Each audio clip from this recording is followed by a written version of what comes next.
माता की। जरा दिल्ली तक तो पहुंचा दो मेरे मित्रों।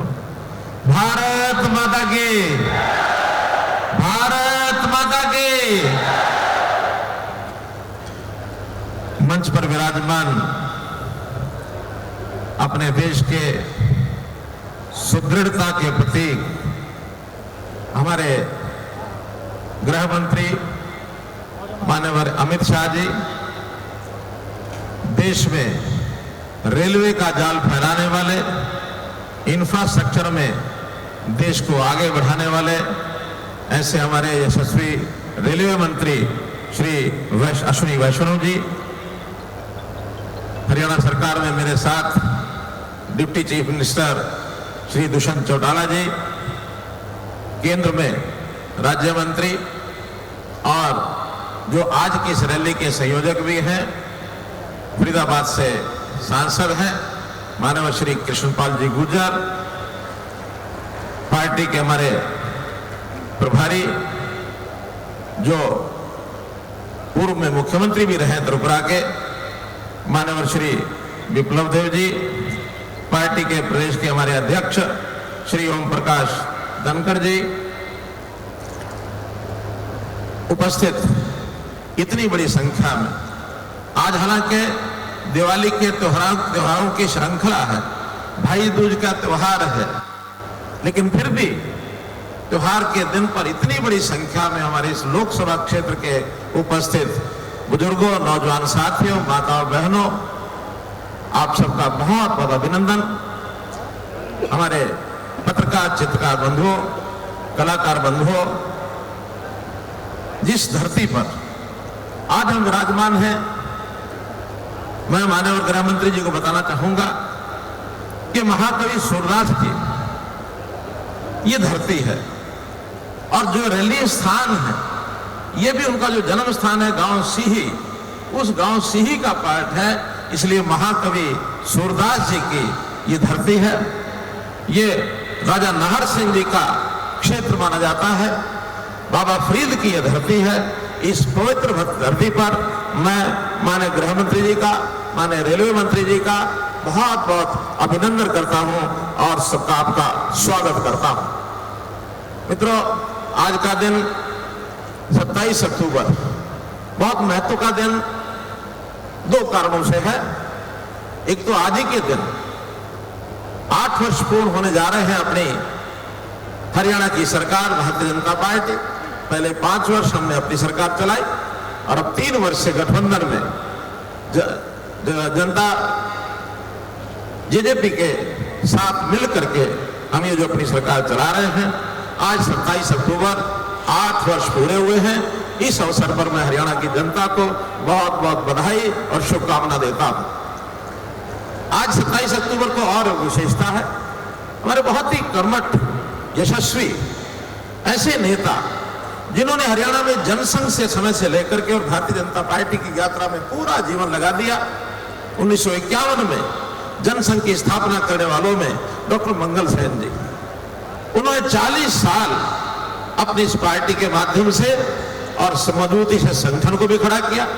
भले सत्ता में रहे या विपक्ष में रहे, हरियाणा की जनता की सेवा की। आज उनके जयंती के अवसर पर मैं उनको भी अपनी ओर से, पूरे हरियाणा की ओर से श्रद्धांजलि अर्पित करता हूं। भाइयों बहनों, आज हम 8 वर्ष की बात कर रहे हैं। मैं 8 वर्ष के साथ यदि बात करूं हरियाणा के कुल 56 वर्षों की, तो जब हरियाणा बना तब भी ये चर्चाएं होती थी कि हरियाणा नया राज्य पता नहीं टिक पाएगा कि नहीं टिक पाएगा, और हरियाणा की आर्थिक स्थिति कमजोर है, पता नहीं आगे कैसे बढ़ेगा। और यही बात भारतीय जनता पार्टी की सरकार जब 2014 में बनी थी तो ये शंकाएं भी लोग करते थे कि ये सरकार चलेगी नहीं चलेगी, कितने दिन चलेगी, कब टूटेगी, सफल होगी नहीं होगी, 10 प्रकार के प्रश्न लोग करते थे। लेकिन मैं पूरा इस हरियाणा की बात अगर करता हूं तो आज हरियाणा देश के अग्रणी राज्यों में से एक है। चाहे वो खेती किसान के नाते, चाहे वो खिलाड़ियों के नाते, चाहे वो सेना में भर्ती होने वाले नौजवान के नाते, चाहे उद्योग के नाते, हम हर दृष्टि से आगे हैं। और तो हमारे आईटी के प्रोजेक्ट्स हैं, वो भी इतना आगे हैं कि देश भर में जितने प्रांतों को आईटी के पुरस्कार मिलते हैं 100 से ज्यादा पुरस्कार हमने प्राप्त किए हैं और अपने सारे सिस्टम को लोगों की सहायता के लिए हमने आईटी आधारित बना दिया है। मैं अगर कुछ उदाहरण लेता हूं इसके, तो जैसे हमने परिवार पहचान पत्र एक चीज बनाई है जिसमें से हर गरीब परिवार को कैसे सहायता पहुंचाई जा सकती है, एक एक परिवार को चिन्हित करना और उसके लिए योजना बनाना। हमने किसान को उसकी फसल का लेखा जोखा सारा अपने पास रखे, वो सरकार के पास भी रहे, उसकी प्रोक्योरमेंट हो जाए, फसल खराब हो जाए उसका मुआवजा समय पर मिल जाए, तो हमने उसके लिए मेरी फसल मेरा ब्यौरा जैसे ये कार्यक्रम शुरू किए हैं। ऑनलाइन पॉलिसी की चर्चा धनखड़ जी ने की। आज कोई कर्मचारी कम से कम सिफारिश करा करके और वो ट्रांसफर के लिए कभी नहीं जाता, घर बैठे जो उसकी इच्छा होती है उसका ट्रांसफर होता है। गांव-गांव में सीएससी सेंटर्स हमने खोल दिए हैं। सरकार की हर योजना घर बैठे गांव में बैठे हुए व्यक्ति और अपनी योजना को प्राप्त कर सकता है। एक व्यवस्था परिवर्तन का काम हमने इन 8 सालों में किया है। मित्रों, गिनाने के लिए उपलब्धियां बहुत हैं। कल मैंने बहुत सी उपलब्धियां समाचार पत्रों के माध्यम से आप लोगों तक पहुंचाई भी हैं। आज उन सबकी चर्चा करने की आवश्यकता नहीं है। मैं तो माननीय गृह मंत्री जी को विश्वास दिलाना चाहता हूं कि देश की जो प्रगति है, इस देश की प्रगति में हरियाणा अपना पूरा योगदान, बल्कि जितना हरियाणा की आबादी और जितना हरियाणा का क्षेत्रफल है उसको देखते हुए उससे ज्यादा योगदान करने के लिए हमेशा तत्पर है। आप आह्वान जो करेंगे उसी लाइन पर आगे बढ़ेंगे। आज 6600 करोड़ रुपए की योजनाओं का शिलान्यास किया गया, उद्घाटन किया गया, जिसकी चर्चा पूर्व में हो चुकी है। आज इंफ्रास्ट्रक्चर पूरे प्रदेश में नेशनल हाईवेज हो, रेलवेज हो, खूब बन रहे हैं, खूब चल रहे हैं और उसके कारण से उद्योग, उसके कारण से हमारा ये जो एनसीआर एरिया है इसमें दिल्ली के दबाव को यानी एक प्रकार से कम करने के लिए राजधानी है, निश्चित रूप से दबाव कम होना चाहिए। हमने आसपास शहरों की, चाहे उसमें फरीदाबाद है और चाहे उसमें गुरुग्राम है, गुरुग्राम में एक नई सिटी, ग्लोबल सिटी, इसके बहुत जल्दी टेंडर होने वाले हैं और एक 5 नगर जिस रेलवे ऑर्बिटल कॉरिडोर की बात की जा रही है, जो केएमपी सड़क बनी है पलवल से लेकर के और मुंडका तक, पलवल से होते हुए और केएमपी यानी पलवल, मानेसर, तो इस प्रकार सोनीपत तक भी ये जो सेवा जा रही है, इसके 5 नगर जो वहां बसने वाले हैं, इनका भी एक दबाव दिल्ली के ऊपर ये कम होने वाला है। मित्रों, गांव में देखें तो 24 घंटे बिजली देने की बात कोई सरकार और पहले कभी नहीं कर सकी, हमने हरियाणा में किया है।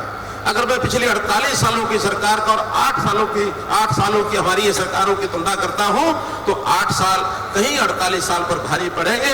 आज चर्चा का समय नहीं है, लेकिन मोटे मोटे विषय जैसे मैंने बताया, पंचायतों के चुनाव, पढ़ी लिखी पंचायतें होंगी। देश में यह पहला राज्य है कि अब अनपढ़ कोई भी व्यक्ति पंचायत के चुनाव में आगे नहीं बढ़ सकता है। हमने चुनाव में उनके लिए विकेंद्रीकरण करके उनको पैसे की देने की व्यवस्था, उनकी ताकत, ताकि वो जो लोकल सेल्फ गवर्नमेंट है वो लोकल सेल्फ गवर्नमेंट अपने आप वो काम आगे करे। इसी प्रकार से हमने इन सब चीजों पर आगे बढ़ते हुए शिक्षा में, स्वास्थ्य में ये भी सारे काम किए हैं।